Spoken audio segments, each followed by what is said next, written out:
This is the Neoliberal Around podcast.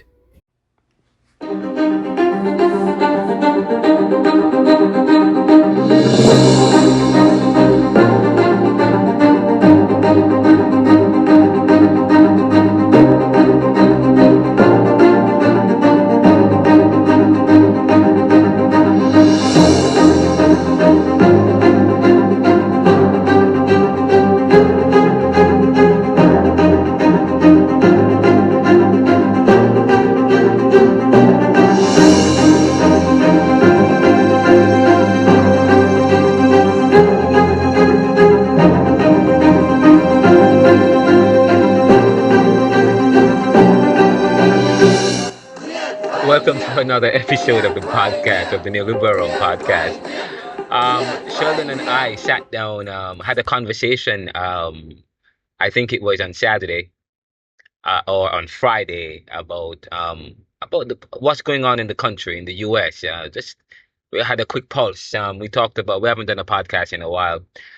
Because well, I mean, we've had a podcast, but right this season of the podcast, season 18 of the Neoliberal podcast, is actually the Caribbean Thought lecture series that we did part one, and part two comes on. Um, every week we have a new episode of a new episode of the Neoliberal Realm podcast for season 18, where I share discussions in Caribbean thought. But of course, there are other things going on in the world. The Iran war is still on. And the Ukraine-Russia war is still on. China is still trying to take over Taiwan. But anyways, we sat down, we had a quick discussion, and I won't share everything that we talked about. Some of it is confidential, but there are other things that we discussed that is shareable. But one of the things, there's so much going on. I went to Save a Lot the other day to buy a pack of to buy water. The Dairy Spring water. You usually get 3 packs of that, 3 pack of water for $10 now, because I think 1 pack was like for $2.97 or three something, and three something when you finish you get it for three something. But now it's 1 pack is about $5, $5.97, almost six for 1 pack of water. I mean, it's and things are, and then a lot of people came, and this other lady was buying a bag of chips, and it was a $3 chip is now for $6. It's the gas is still high. It's now, I mean, 89 gas is over five, almost $6. Regular gas is almost it's five, probably $5 now. Things are pretty high, and it's not just in the U.S. It's everywhere. Things are pretty high. And then, of course, I mean, subscription, you can't watch your shows anymore because they split up the shows on different apps that you have to get subscriptions, and all of these apps. For middle class, working class American, it's hard. And for poor people, you have to have a job now to get welfare for people in the US.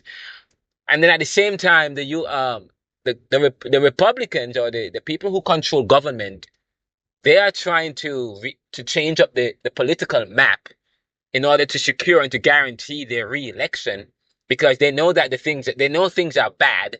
So now they try to change the map so that they can secure their election, knowing that things are bad. Americans are feeling the heat. Of course, it's what today it's 98 degrees right now. But people, I mean, it's summer and it's hot everywhere. Hot in people's pocket. It's hot outside. It's crazy what's going on. And anyway, but we sat down, we talk about this idea to change political map, to disenfranchise people. It's just kind of weird what's going on. I mean, it's this political. But I'm going to share some of the discussions I had with Sheldon. Sheldon is an economist, and of course he has his MBA from Rutgers, and he works has a very good job working as a senior officer at an established institution. I won't say which one, but he's been on the show before, and we have him on the show. And here is Sheldon and I talking recently. We'll pick up from where we're going to join the conversation between myself and Sheldon. We're going to. This is the Neoliberal Around podcast.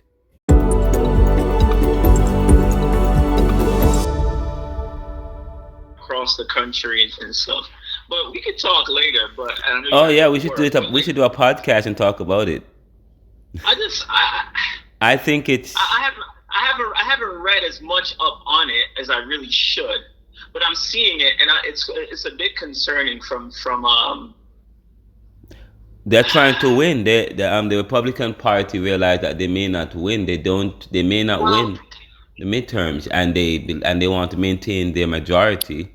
So they outside of the political side of it, it's just a weird thing though. Like ideologically, it's like, okay, we live in a country where the government is so certain that people's stance on things is so hard, their hearts are so hard, that if we redistrict things and move things in certain ways, we know we can win this yeah being blue, this being red. Versus, see, I'm an independent, so I'm going to be honest. Most of my votes are Democrats, just for the fact that most of the stuff coming out of the Republican Party in the last, I don't know, 10 to 15 years has been utter nonsense. But my government can't count on my vote as a red or blue. And I don't know why. that is a strong point, and that is true, and I don't think that's how we were created. That's not that's political in terms That's of the not the concept. way. That wasn't the intent. Because I Right. mean, even Washington warned us about political parties, right? And this is what But he now warned us about. you have the Supreme Court that is getting involved, and that is rubber stamping some of these things. You're Which like, when?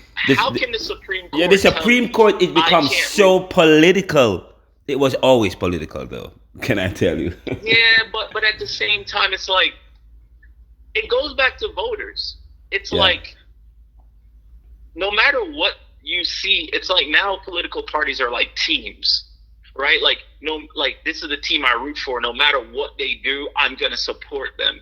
Versus, it's just a political party.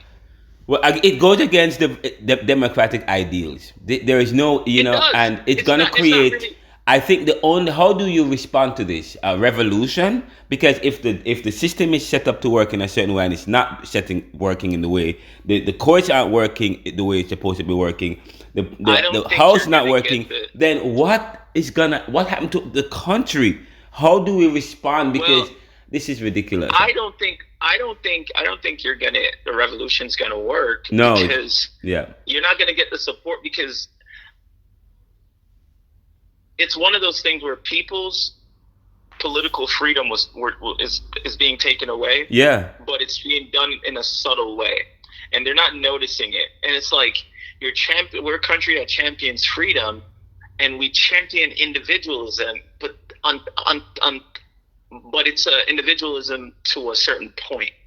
But then look what happened in California. Okay, fine. They said, all right, you're doing it, so this is how they respond, which is, you could say that's revolutionary, but I don't know. But they say, we're going to respond by redistricting cities as well, to us to Hold on now. balance, to balance. But my thing is now it calls into question the validity and the purpose of what's the purpose of the district if you can just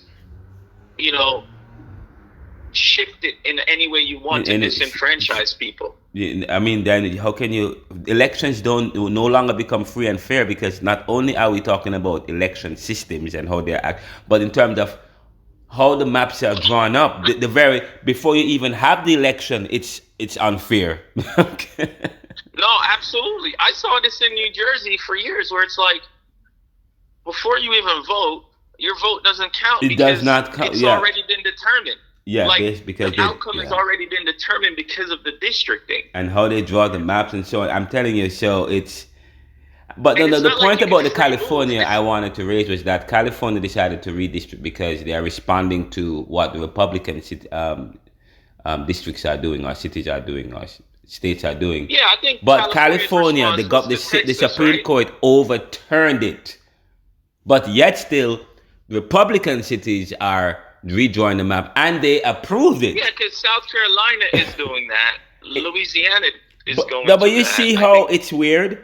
It's okay for some cities to redraw the map and to read it, but it's not fair for the Democrats to do it, or for whatever. It's kind of Wait, just, now hold on. Now, what I would say is, Yes. the folks who are calling against, the folks who are calling, the Supreme Court decision, was it a state Supreme Court or federal? I think it was they went to the federal. Because certain state laws, because the states are set up in a certain way. I think they went to the Supreme Court. The Supreme, not the state Supreme Court, but the federal Supreme Court, and but they had an election though, because what California did was to have an election. They asked the people, should we redistrict? It wasn't a political thing, but other states like Alabama and Louisiana and so on, they are literally doing it without going to the people. So, and it's kind of interesting. It's kind of weird what's going on.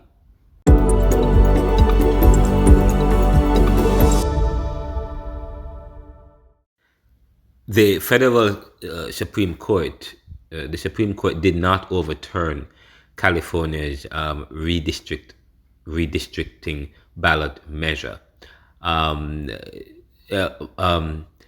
California's redistricting ballot measure passed in November of 2025, though could face a U.S. Supreme Court reversal based on a recent ruling by the justices. Last month, the court ruled 6-3 in Louisiana versus Calais that congressional districts formed based on race are unconstitutional. Californians,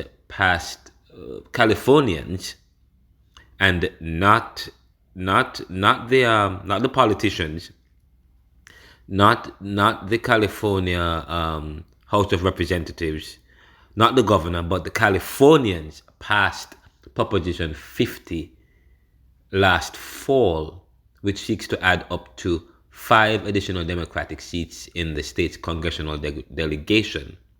It was sold as a measure to counter Texas redistricting, where the legislature had redrawn its map to add up to the 5 GOP seats.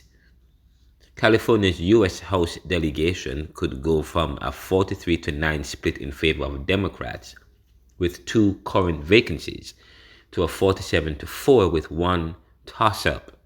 Meanwhile, Texas could move from 25-13 in favor of the GOP with 1 vacancy to 28-9 with 1 toss-up. But just the news reported that opponents of Proposition 50 argue that in making its new districts, California relied too heavily on race, thereby violating the U.S. Supreme Court ruling in Calais. Then that is a faulty discussion. That's a question-begging epitaph. Because how do you determine or come to the conclusion that California relied too heavily on race? Because California had an election. They went to the people and they put it on the ballot and they voted. So I'm not sure. I don't think this is a similar situation. California didn't rely too heavily on race, in my estimation. So therefore, it does not violate the U.S. Supreme Court. They could argue like that. And then again, if California relied too heavily on race, did Texas rely too heavily on race as well? That means none of the redistricting proposal will go through. If California, it depends on the premise and the conclusion. Then if California is going to suffer a lawsuit, will Texas also suffer a lawsuit? Well, I mean, either way you take it, then we could rebalance things. So that is just that's a correction anyway.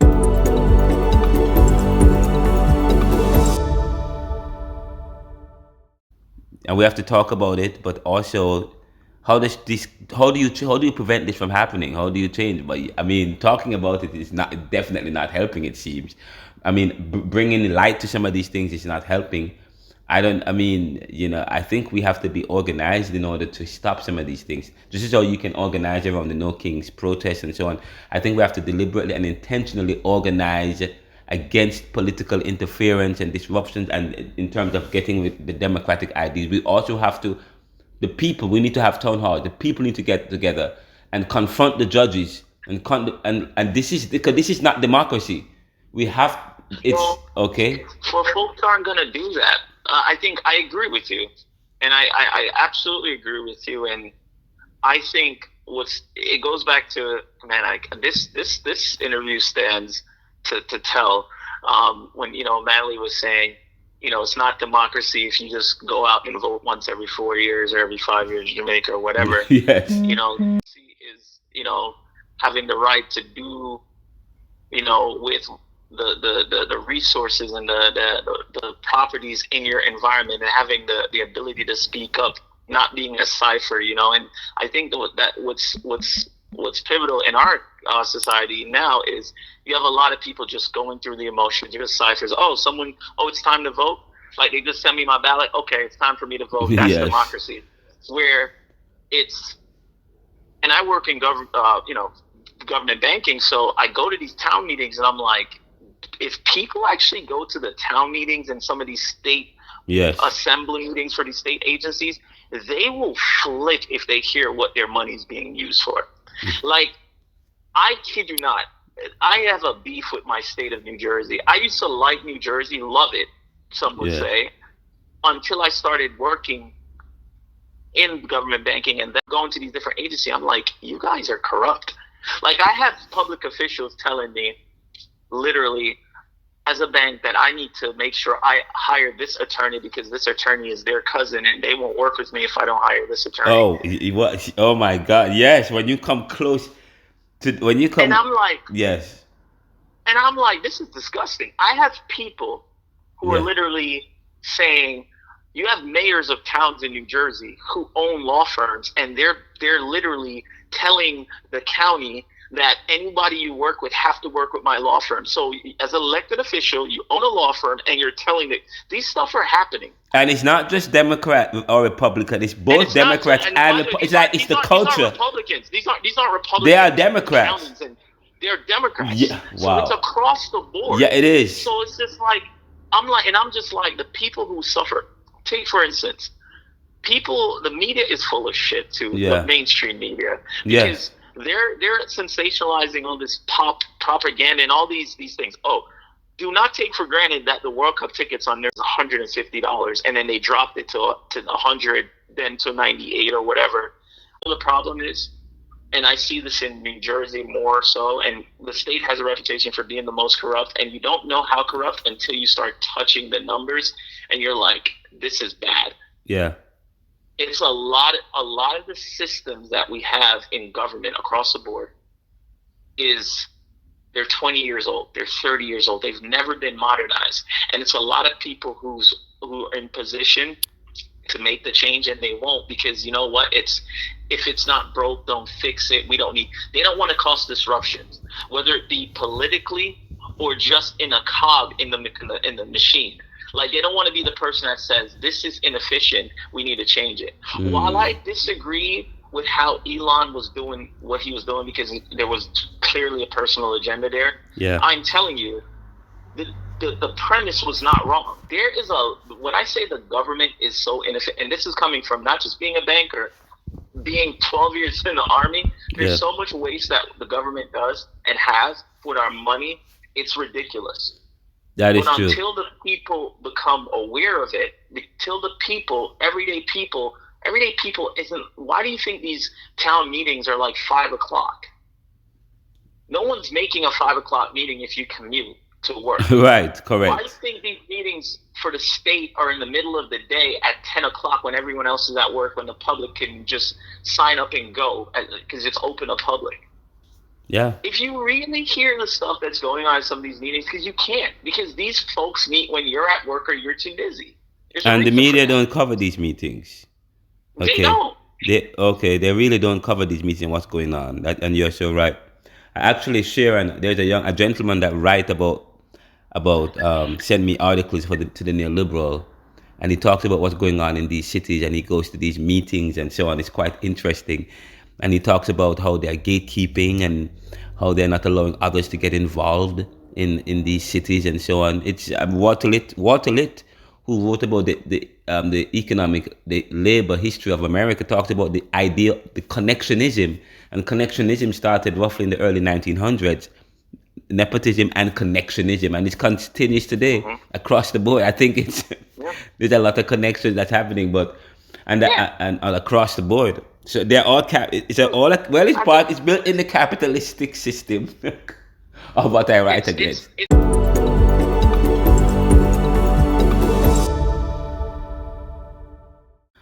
This is how you drain the swamp. This is an article in the Neoliberal Journals at theneoliberal.com, submitted by Colonel Oliver, who is a citizen of the US.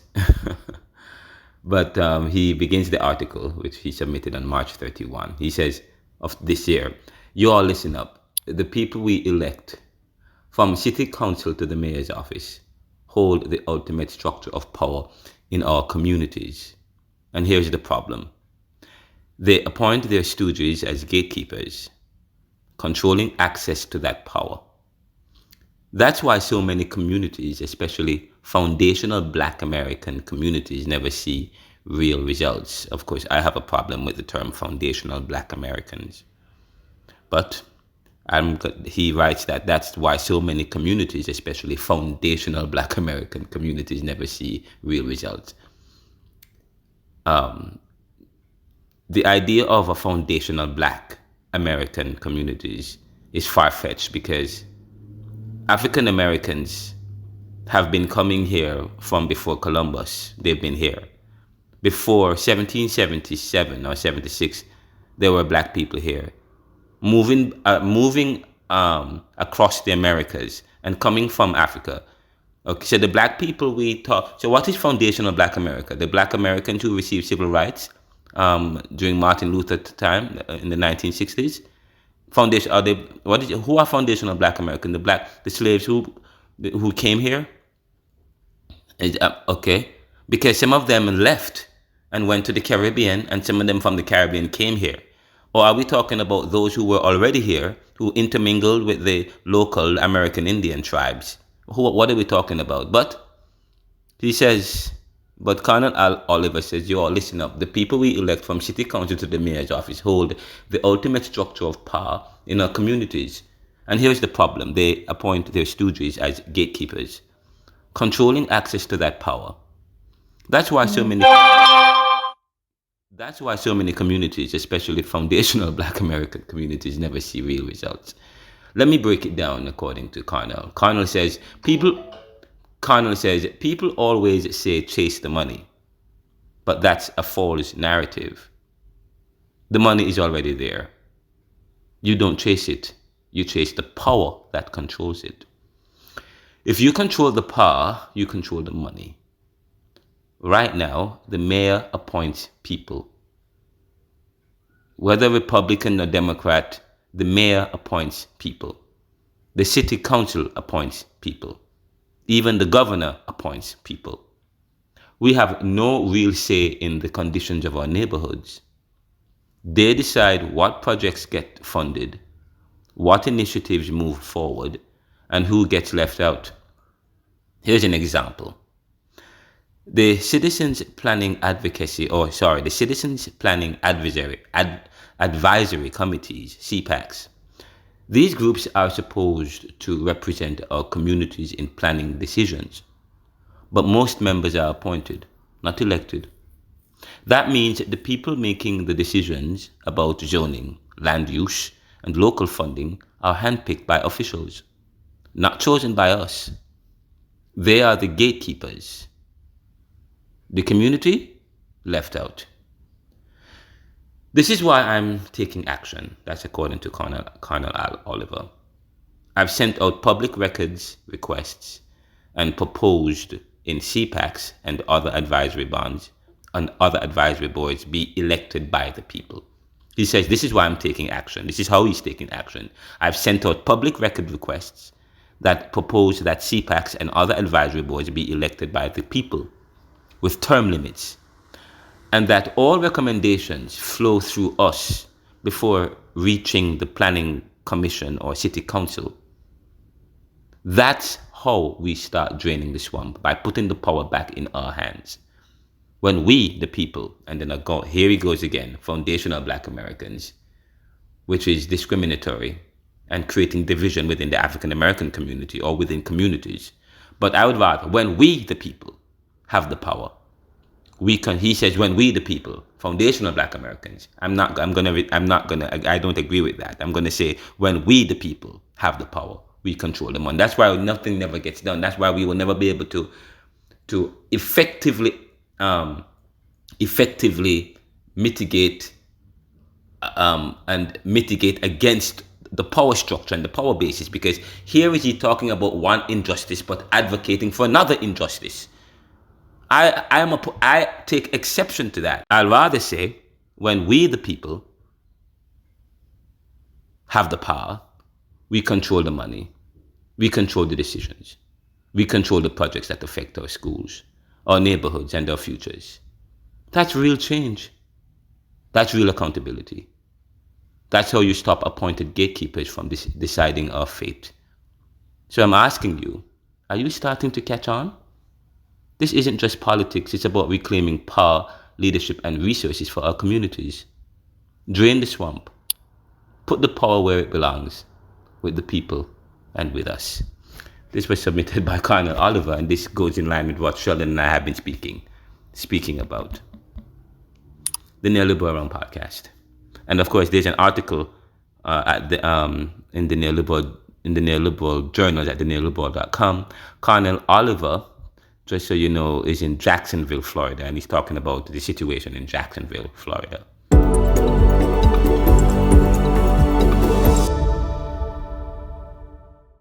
It's not merit, and this DEI stuff that they're pushing, or the anti-DEI and DEI, it's all a farce on both sides. Yeah. Bro, when I go into a building, yeah, and I look and I'm like, okay, New Jersey, the head of the investment of Department of Investment and Treasury is Indian. The deputy director is Indian, same last name. His person who runs all of the procurement for business is also from the same family. And then I'm like, something isn't right here. Yeah. Because you're taking applications from everywhere. I'm not saying that person may have not earned it as merit, but it's like, what are we, like, the perception, and then I go to other states, I'm like, okay, I see the similarities here. Yeah. And what you got to ask is, one of the best ran counties that I see, in my time is in the DMV area, by the way. The best ran counties. I couldn't believe it. Like, financially ran, like, what county? Counties, Ryan? Ryan County? No, like, let's see, you have Howard County, okay. Montgomery County, Prince George's County, you have Fairfax County in Virginia, the counties around the Virginia, the DC area. Yeah. It's strange, but they're well ran. And the reason why I say that is the people in the official offices, like the head of the counties, they represent the demographics of the people. Right. Yeah. Like, I come to New Jersey, and I'm sorry, everyone's Italian. Everyone knows the person, and everyone's pushing this, and I'm like, is the mob still running New Jersey? Oh wow, yes. And it's weird, and it's open knowledge. Like, if you want to get into politics in New Jersey, there's two people who run two caucuses. One is in North Jersey, one's in South, and you need to get approval for them. If you don't, you're not getting it. Period. I don't care what you do. Wow. If you want to do any meaningful office, and these are like common things, and I'm just like, unless you run as an independent, yes. True, but come on. But independent people don't. But they only vote Democrats and Republicans. Okay. But that's the thing. Yeah. But that goes back to the team, the group thing that I was telling about. Like, it's like, because people only do red or blue. Yeah. And they're consistent. Some people I heard, I'm at conference, people saying, oh, well, I voted for red because my father voted red. But yeah, what you voted for is against your own, like, benefit. Yeah. Like, if you, like, everything the person voted for was against your benefit, but you voted for him because your father voted for him, or because you felt like you needed to do, like, a group vote, then I'm like, okay, so you fight your entire daily life for an individualistic pursuit of happiness, liberal sense, but when it comes to your vote that impacts your daily life, you go with a group. Oh, well, yeah. This is some really good red meat stuff, Sheldon. We got to do a podcast. What you just talked about was really deep. I think I should do an article. I take out the confidential part out of it. Okay. Yeah, no. I think I definitely can, and we can definitely sit and have a discussion because Yes. I really want to hear that because I'm seeing something from an idealistic standpoint, and Yeah. maybe it's not even idealistic, maybe, because it's not really. I think from a socioeconomic And I standpoint, think I mentioned there's that a in some of my in the book that's about to come out to talk about nepotism and connectionism and how that is and part of we were talking about this before. yeah. As you were referencing, you were gonna discuss it in your new book. But what I think too is just like people aren't the awareness factor in America is low, Oh yeah. and I think the media, the downgrade of the quality of media that the people we're getting is the part of that. I think the media has dropped the ball. Yeah. Yeah.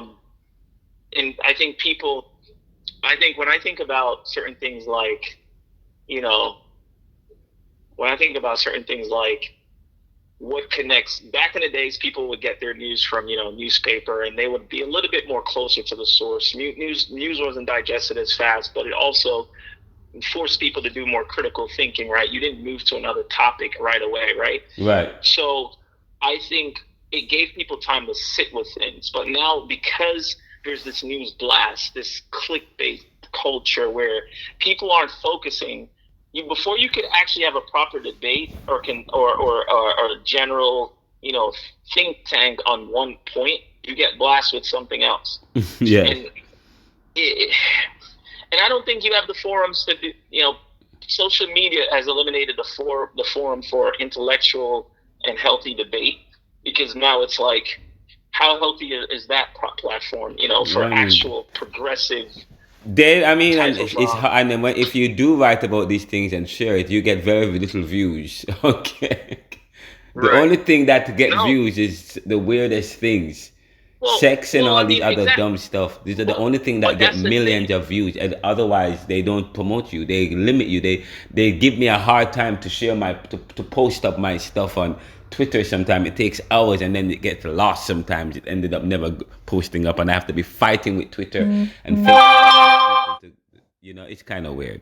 But I think that in itself, where the common man, right? The common man used to have taverns and these things, we've had revolutions and evolutions of political and government and socioeconomical system. You have religious systems that's changed and evolved out of different places, group gatherings where the common man could do it. For the church was that place at one time. But because there's an elimination of that communal gathering, and it should be the city council, because there's an elimination of that. It's like the voice of the common man isn't strong enough. And at one point, the media was that champion of the quote unquote champion of the voice of the common man, and it's not anymore. It's just not mainstream. So here we have it. Wow, this is good. We're talking with Sheldon, who is going to have on the podcast. This is good. We're gonna catch up. We gotta talk. We gotta say. Yeah, man, I will. Love you. Be safe. Yep, later. And I need to call Paul to see if he impregnated somebody. Nah, fine. All right, we'll talk. Take care. This is the Neoliberal Around podcast.